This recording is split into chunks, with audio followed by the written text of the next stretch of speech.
नमस्कार, नए video session में आप सभी का स्वागत है। आज इस वीडियो के अंदर हम चर्चा करने वाले हैं थर्ड ग्रेड भर्ती 2022 के बारे में। और 2022 में आपको पता है कि लेवल 2 का रिवाइज रिजल्ट आना है और इसके अंदर सबसे बड़ा सवाल ये बना हुआ है कि जब रिवाइज रिजल्ट जारी होगा तो जो चयनित जो साथी हैं तो उनको बाहर कर दिया जाएगा क्या। तो उनको बाहर करने का सबसे बड़ा खतरा है वो मंडरा रहा है और काफ़ी दिनों से ये चर्चाएं भी चल रही थी। तो इस वीडियो के अंदर हम इसी बात पे चर्चा करने वाले हैं कि रिवाइज रिजल्ट में क्या कुछ आपको देखने को मिलेगा।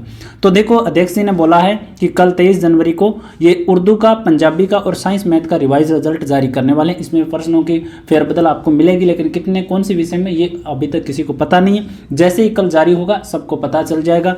1% भी अगर बदलेगा ना तो ये आप मान सकते हो 1% के पीछे सैकड़ों अभ्यर्थी बाहर हो सकते हैं और सैकड़ों अभ्यर्थी अंदर आ सकते हैं, ऐसा आपको भी पता है। अब बात ये आती है कि जो बाहर जो कैंडिडेट होंगे उनका क्या होगा, क्योंकि वो पहले से ड्यूटी कर रहे हैं और वो बहुत सारे ऐसे लोग होंगे जिनकी एज है वो एलिजिबल नहीं रहेगी अब आगे फॉर्म भरने के लिए अगर वो नई तैयारी करें। या पहले से बहुत सारे ऐसे लोग हैं जो पहले से कोई गवर्नमेंट सेवा कर रहे थे, जैसे LDC है, वो पुलिस विभाग में लगे हुए थे, वो छोड़ करके उन्होंने टीचर की ज्वाइन की थी। लेकिन अब अगर उनको बाहर करेंगे, क्योंकि उनकी कोई गलती भी नहीं है, क्योंकि चयन किया था अधीनस्थ बोर्ड ने, गलतियां किसकी थी? अधीनस्थ बोर्ड की थी। तो फिर उनके साथ में ऐसा कुठाराघात क्यों हो? क्योंकि उन्होंने तो कोई आंसर की बना के नहीं दी थी, तो उन्होंने ड्यूटी कर ली ज्वाइन। अब आपको भी पता है कि समाज में इज्जत की बात भी होती है, साथ ही साथ अगर इतने दिन उन्होंने ड्यूटी कर ली तो अब दोबारा से पढ़ाई शुरू करना, दोबारा से तैयारी शुरू करना अपने आप में मुश्किल भरा काम होता है। तो उनके लिए क्या हो सकता है? देखो, अधीनस्थ बोर्ड के पास में तो ऐसी कोई पावर नहीं होती है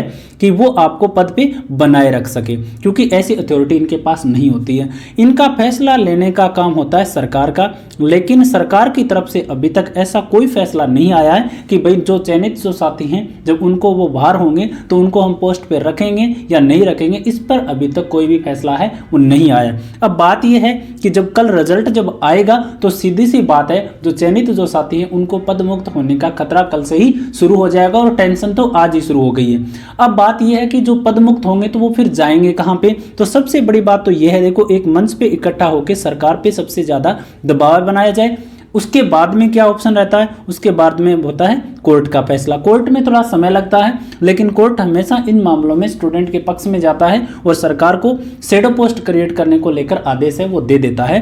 तो निश्चित रूप से फिर शैडो पोस्ट जारी करने के कोर्ट आदेश देगा तो फिर सरकार शैडो पोस्ट जारी करके उनको पोस्ट पे बनाए रख सकती है, लेकिन इस प्रक्रिया में समय लग जाएगा।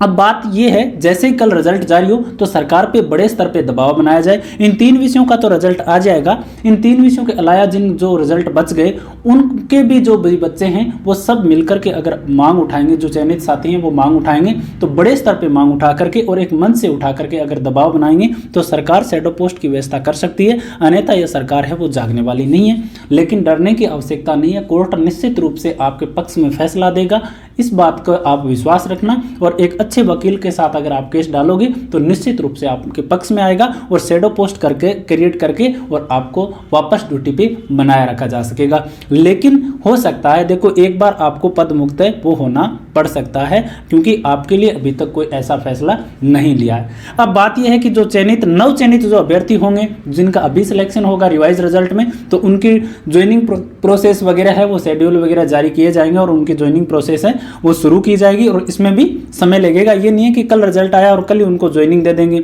और कल ही रिजल्ट आया और जो नवचयनित जो चयनित साथी थे उनको बाहर कर देंगे, ऐसा नहीं है। इसमें दोनों में क्या लगेगा, प्रक्रियाओं में समय लगेगा। तो इतने आप कोर्ट में भी लड़ सकते हो, साथ ही साथ सरकार पे दबाव बना करके और सरकार से इसके लिए कोई फैसला ले सकते हो। लेकिन सरकार की तरफ से अभी तक ऐसी कोई जानकारी नहीं आई है। कोई भी ऐसी जानकारी आएगी तो हम हमारे YouTube चैनल पे आपको जरूर अपडेट करेंगे। और साथ ही साथ जो भी रिवाइज रिजल्ट जिनका आ रहा है या जो चयनित साथी हैं तो वो मेरे जो आपका ट्विटर अकाउंट है वो जरूर फॉलो करें। ऑफिशियल ट्विटर अकाउंट आपको कमेंट सेक्शन में पिन किया हुआ मिल जाएगा, वहाँ पे जाके मेरे को फॉलो कर लें। जब आपका ट्विटर अभियान वगैरह हो और एक आप मंच पे इकट्ठा हो तो निश्चित रूप से हम आपका सहयोग कर सकें। साथ ही साथ कोई ट्वीट वगैरह करो तो हमें जरूर टैग किया करें, हम रीट्वीट भी कर सकें। तो बाकी आपके लिए कोई जानकारी आएगी हम निश्चित रूप से लेकर के आएंगे। घबराने की आवश्यकता नहीं है, केवल संयम से काम लेने की आवश्यकता और साथ ही साथ एक मंच पे इकट्ठा होने की आवश्यकता है। जिन भी साथियों को बाहर करें तो वो निश्चित रूप से एक मंच पे इकट्ठा होकर के कोर्ट्स में लड़ें, साथ ही साथ सरकार पे दबाव बने और आपका मामला हल हो जाएगा। थोड़ा सा आपको कष्ट झेलना पड़ सकता है, शुरुआत से मैं ये बात कहता आया हूँ, और वो हो भी सकता है। ठीक है, कल का कल ही आपको पदमुक्त नहीं करेंगे, ये भी आप निश्चित रूप से संयम रखना इस बात पे।